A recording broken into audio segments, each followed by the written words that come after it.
હવે તમે બધા અત્યારે તો માનો છો કે મુનિજી કંઈક કરી બતાવશે, તમારો વિશ્વાસ છે, પણ હું કહું છું કે તમે જુગાર રમી રહ્યા છો.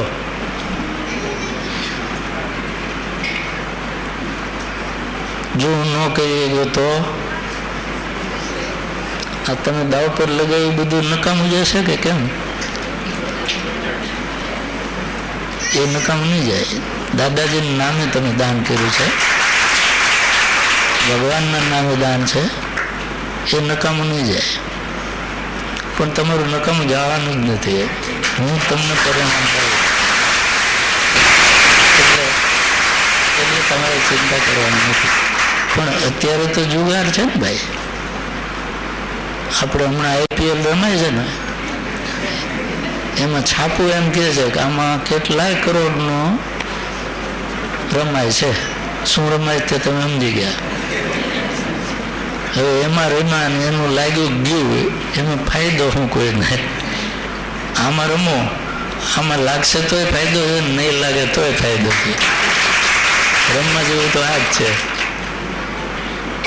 કારણ કે ધર્મ એ સત્ય છે, અને ધર્મને આપણે અભ્યુત્થાન કરવું છે ને.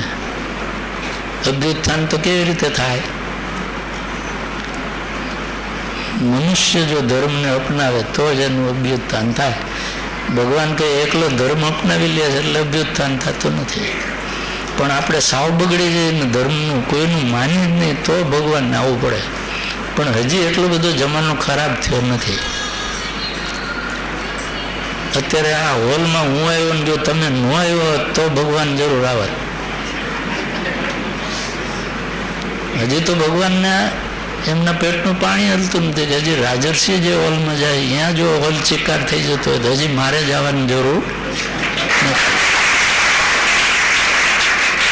એટલે હવે તમારે જો ભગવાનને વહેલા લાવ્યો હોય તો આવતા વર્ષે શું કરવાનું? હું આવું જ ન આવું, પણ તમારે હોલમાં આવવું જ નહીં. તો ભગવાન વિચાર કરે કે હવે કાંઈ હાવ અધર્મ થઈ ગયો લાગે તો એ આવે.